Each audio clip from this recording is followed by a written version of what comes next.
Assalamualaikum warahmatullahi wabarakatuh. Alhamdulillahi rabbil alamin, wassalatu wassalamu ala asrafil anbiya'i wal mursalin wa ala alihi wa ashabihi ajma'in, amma ba'd. Alhamdulillah, segala puji bagi Allah subhanahu wa ta'ala yang telah memperjalankan manusia, kehidupan manusia dari zaman Adam hingga zaman kita sekarang ini. Adalah sebuah kebahagiaan pada pagi hari ini kita bisa bertatap muka dengan anak-anakku sekalian yang kami rindukan.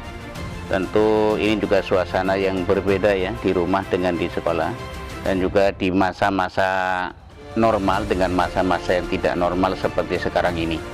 Mudah-mudahan kita tetap bisa bersilaturahim dan bisa saling merindukan ya. Guru atau ustadz sangat merindukan kalian di rumah, dan mudah-mudahan kalian di rumah juga demikian ya. Sekalipun kalian di rumah belajar dengan sangat terbatas dengan orang tua, akan tetapi tidak mengurangi semangat kalian untuk belajar lebih baik. Dan mudah-mudahan suasana semacam ini akan segera berakhir, dan tentu saja dengan banyak berharap kepada Allah subhanahu wa ta'ala, semoga wabah COVID-19 ini segera berlalu. Lebih-lebih doa kita di bulan Ramadan ini insya Allah sangat mustajabah. Anak-anak sekalian, pada kesempatan ini ya, kebetulan berarti kegiatan kita adalah Sanlat Ramadan tapi online ya, Sanlat Ramadan online. Dan Ustadz berkesempatan ini akan menyampaikan tentang beberapa kisah inspiratif dan menggugah yang harapannya adalah membangkitkan semangat anak-anakku sekalian, di samping untuk belajar dan juga semangat untuk menyiapkan diri menjadi kader Islam yang berkualitas. Baiklah anak-anak sekalian, pada kesempatan ini Ustadz akan mengangkat sebuah kisah-kisah teladan yang mungkin tidak banyak tetapi inspiratif dan menggugah. Kisah ini berhubungan dengan kehidupan para sahabat Rasul. Di antara mereka, di antaranya adalah sahabat Abu Bakar, Umar, kemudian Ali bin Abi Thalib, Utsman bin Affan, juga sahabat-sahabat yang lain seperti Abdurrahman bin Auf dan juga Tufail dan lain sebagainya. Di antara sekian banyak sahabat Rasul itu ada sahabat yang mulia Abu Bakar As-Siddiq. Abu Bakar As-Siddiq ini merupakan sosok yang sangat luar biasa, di mana beliau selalu bersaing dengan Umar bin Khattab. Bahkan setiap pagi Abu Bakar dan Umar bin Khattab itu ketika dievaluasi oleh Rasulullah setelah sholat subuhnya, mereka saling mengungkapkan apa yang sudah mereka lakukan. Dan antara Umar bin Khattab dan Abu Bakar ini luar biasa. Masing-masing ingin menunjukkan, bukan menunjukkan dalam pengertian riya, tetapi ingin bersaing mendapatkan surga. Setiap kali Abu Bakar itu ditanya oleh Rasulullah, kemudian giliran Umar bin Khattab, ternyata Umar bin Khattab merasa kalah dengan amal yang dilakukan oleh Abu Bakar. Setiap pagi Abu Bakar ketika ditanya oleh Rasulullah, Abu Bakar sudah melakukan banyak amal soleh, termasuk bersedekah, kemudian datang atau menjenguk tetangga yang sakit dan seterusnya, sudah dilakukan oleh Abu Bakar As-Siddiq. Bahkan kebiasaan yang sungguh luar biasa yang biasa dilakukan oleh Abu Bakar adalah kebiasaan beliau itu membebaskan para budak. Ini, di mana kebiasaan beliau ini adalah kebiasaan yang sangat mulia. Bayangkan anak-anakku sekalian, harga membebaskan seorang budak itu luar biasa mahal harganya, dan tidak mungkin bisa dilakukan oleh setiap orang. Tetapi sahabat Abu Bakar ini melakukannya setiap saat. Harga satu orang budak itu, ada yang mengatakan bahwa satu orang budak kalau mau dibebaskan itu nilainya setara dengan 100 ekor unta. Dan Abu Bakar tidak pandang bulu siapa yang dibebaskan itu. Tidak penting bagi Abu Bakar, yang dibebaskan itu orang yang mulia, orang yang punya tenaga yang kuat, orang yang bisa membelani, orang yang bisa membantu dan lain sebagainya, tidak pertimbangan itu, bukan karena pertimbangan itu, tetapi semata-mata Abu Bakar ingin mendapatkan ridha Allah Subhanahu wa taala. Inilah kelebihan dari sahabat Abu Bakar As-Siddiq. Beliau juga orang yang sangat mencintai Rasulullah. Cintanya kepada Rasulullah itu luar biasa, terbukti ketika beliau hijrah bersama Rasulullah, menemani beliau di Gua Hira, di mana luar biasa Abu Bakar As-Siddiq ketika bersama Rasulullah di Gua Hira, beliau mendampingi Rasulullah karena cintanya kepada Rasulullah sangat luar biasa, sampai-sampai ketika ia digigit kalajengking pun tidak merasakan atau tidak mengeluhkan sama sekali. Sampai suatu ketika Rasulullah merasakan rasa dingin di wajahnya, ternyata adalah tetesan air mata dari Abu Bakar As-Siddiq. Rasulullah baru bangun kemudian menanyakan, kenapa? Apa yang terjadi wahai Abu Bakar? Abu Bakar baru menjawab bahwa aku digigit kalajengking ya Rasul. Kemudian Rasulullah merasa iba. Kenapa ternyata tidak bilang wahai Abu Bakar? Nah, beliau mengatakan bahwasanya tidak ingin Rasulullah itu terganggu dalam lelap tidurnya. Makanya Abu Bakar tidak mau mengeluh atau merintih kesakitan karena digigit kalajengking. Coba bayangkan, digigit kalajengking itu luar biasa. Kalajengking itu hewan yang sangat beracun, mestinya langsung biru bengkur, kemudian tubuh membiru, merinding dan seterusnya. Tetapi Abu Bakar As-Siddiq tetap bertahan. Nah, setelah itu Rasulullah mengobati Abu Bakar As-Siddiq dengan menempelkan ludah pada bagian yang terkena itu, dan seketika itu pula sakit yang diderita oleh Abu Bakar As-Siddiq hilang. Kemudian anak-anakku sekalian, kisah inspiratif yang lain adalah seperti kisahnya Ali bin Abi Thalib. Ali bin Abi Thalib ketika Rasulullah hijrah ke Madinah itu masih muda sekali ya, masih anak-anak. Ketika Rasulullah berpesan kepada Ali bin Abi Thalib bahwasanya beliau hendak hijrah ke Madinah, maka Ali bin Abi Thalib menggantikan posisi beliau di tempat tidur beliau. Bayangkan ketika rumah Rasulullah itu sudah dikepung oleh orang-orang Quraisy, oleh para pemuda Quraisy yang tangguh-tangguh dan kuat-kuat. Bayangkan kalau kita yang dikepung, kalau Ustaz yang dikepung oleh mereka, waduh, takut sekali rasanya ya, mau dibunuh bayangkan.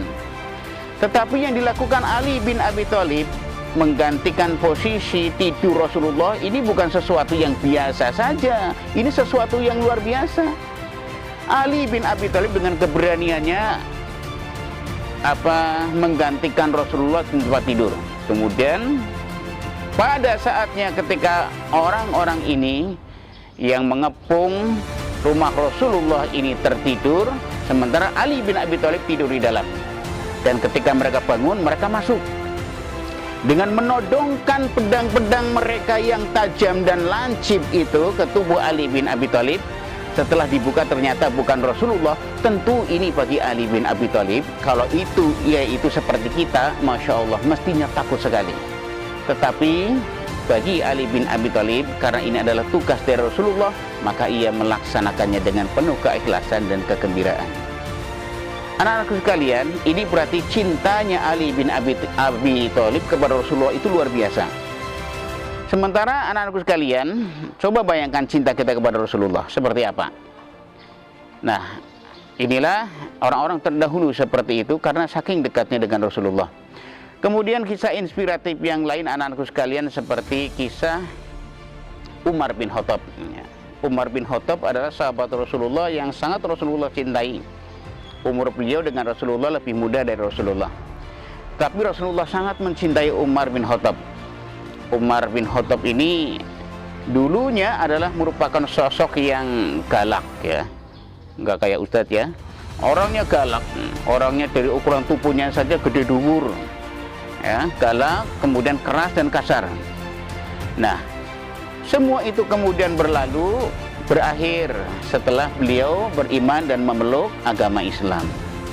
Setelah beriman kepada Allah, kemudian belajar banyak kepada Rasulullah, maka Umar bin Khattab menjadi sosok yang menjadi panutan, menjadi pemimpin terbaik sepanjang masa. Di tangannya lah Persia tunduk, Romawi hancur.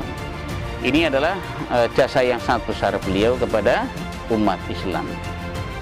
Sebenarnya banyak sekali, bisa kalian buka nanti ya, bisa kalian buka kisah tentang Umar bin Khattab itu. Bahkan ada serial film yang khusus judulnya adalah Umar bin Khattab.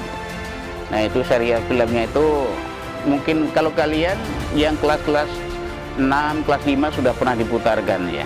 Nanti suatu saat mungkin yang kelas 4, kelas 3 akan diputarkan film-film beliau yang sebenarnya menjelaskan kehidupan para sahabat secara keseluruhan, bukan hanya tentang beliau. Kisah yang lain adalah sahabat Abdurrahman bin Auf ya. Sahabat Abdurrahman bin Auf ini luar biasa anak-anakku sekalian. Abdurrahman bin Auf ini adalah dulu ketika ia masuk Islam itu di umur 17 tahun. Di umurnya yang 17 tahun masuk Islam. Ia masuk Islam sejak Rasulullah masih di Mekah. Ketika beliau hijrah ke Madinah, harta kekayaannya yang terhitung beliau itu orang kaya sebenarnya. Semua harta kekayaannya itu dirampas oleh orang-orang Quraisy, tak tersisa. Ia hijrah ke Madinah hanya membawa baju yang ia pakai. Bayangkan, kekayaan yang luar biasa ditinggal begitu saja, tidak dibawa menuju ke Madinah. Kalau kita mungkin eman-emannya, kalau mungkin kita mobilnya ditinggal, kudanya ditinggal, segala macamnya ditinggal, waduh luar biasa, eman-eman sekali. Tetapi Abdurrahman bin Auf ini dengan penuh keikhlasan meninggalkan segalanya demi hijrah. Ini. Dan yang luar biasa dari Abdurrahman bin Auf adalah sikap kedermawanannya yang luar biasa. Abdurrahman bin Auf ini kekayaannya luar biasa, tapi ditinggal kemudian hijrah ke Madinah dalam keadaan tidak punya apa-apa. Baru setelah itu ditawari oleh sahabat-sahabat Rasul yang lain di Madinah, kaum Ansor namanya, atau yang menolong orang-orang yang hijrah. Ditawari untuk menikah, ya, menikah dengan anaknya, menikah dengan istrinya, diceraikannya. Kemudian bahkan diberi pekarangan dan sebagainya. Abdurrahman bin Auf menolak. Dia hanya minta, tolong tunjukkan saja kepada saya pasar. Nah, setelah ditunjukkan kepadanya pasar, ia lalar ya, bahasa Jawanya itu lalar anak-anak sekalian, survei ke tempat, ke pasar. Perlu diketahui anak-anakku sekalian, Madinah pada saat itu pasarnya itu, ruko-rukonya kalau sekarangnya ya, ruko-rukonya itu dikuasai oleh orang-orang Yahudi. Jadi lapak-lapak di sana orang-orang Muslim itu, orang-orang Madinah itu nyewa sama orang Yahudi. Kebanyakan orang Madinah kan petani, orang-orang Madinah itu petani dan sebagian pedagang, tetapi nyewa numpang kepada orang-orang Yahudi yang notabene bukan orang Madinah. Nah, melihat keadaan semacam itu, Abdurrahman bin Auf menjadi prihatin. Gimana ya agar umat Islam yang baru saja memeluk Islam, kehidupan ekonominya lebih baik? Akhirnya apa anak kalian? Yang dilakukan oleh Abdurrahman bin Auf adalah membeli lapak atau tanah yang tidak berguna. Nah, kalau di sini mungkin tanah blekeran ya, tanah yang tidak manfaat sama sekali, tidak produktif. Kemudian dikelola sedemikian rupa, dipetak-petak, dibuat kapling-kapling, dan dipersilahkan kepada orang-orang Muslim untuk mengelolanya dengan sewa yang ala kadarnya, dengan sewa semampunya. Nah, mereka yang sudah selama menyewa dengan orang-orang Yahudi berbondong-bondong menyewa tanah yang disiapkan oleh Abdurrahman bin Auf. Disinilah kemudian kekayaan Abdurrahman bin Auf itu semakin besar. Luar biasa perdagangannya. Bukan hanya perdagangan domestik, tapi sampai ke internasional pada saat itu. Nah, ini yang luar biasa. Pada suatu hari Abdurrahman bin Auf itu pernah pulang dari luar negeri, dari berdagang.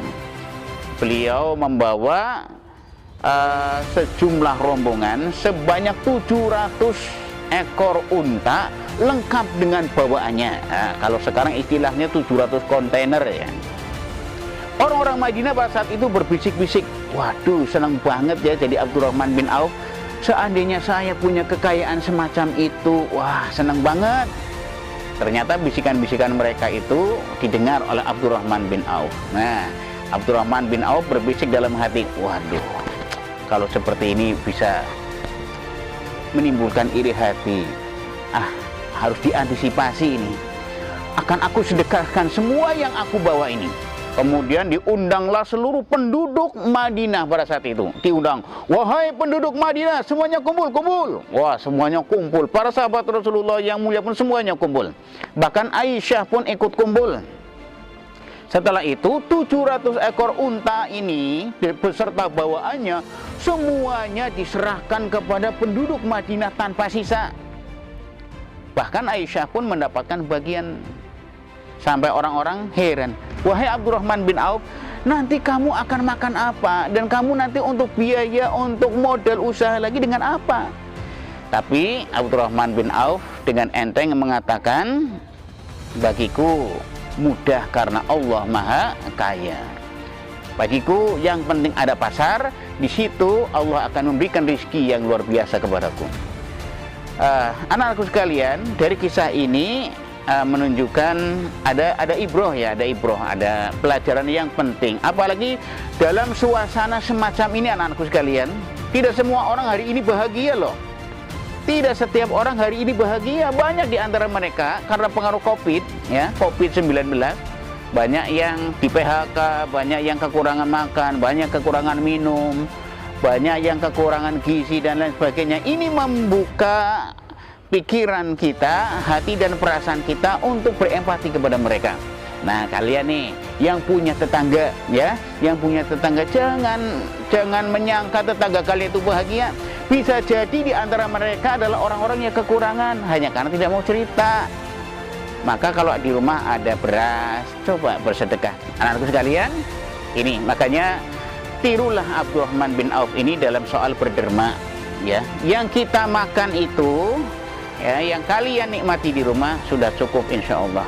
Coba ada tukang becak, ada pedagang-pedagang yang tidak bisa jalan karena banyak orang yang tidak bisa beli juga.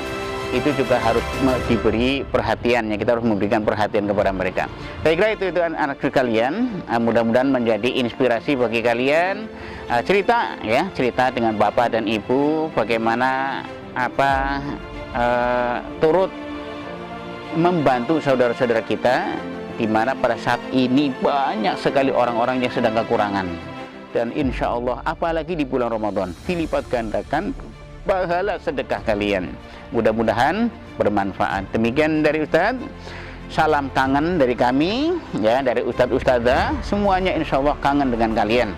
Mudah-mudahan kalian tetap semangat di rumah, belajar bersama keluarga, bersama bapak ibu. Dan jangan lupa tilawahnya ya, kemudian murojaahnya, kemudian sholat tarawihnya, puasanya dijaga. Dan jangan lupa salam kami buat bapak dan ibu kalian di rumah. Demikian, assalamualaikum warahmatullahi wabarakatuh.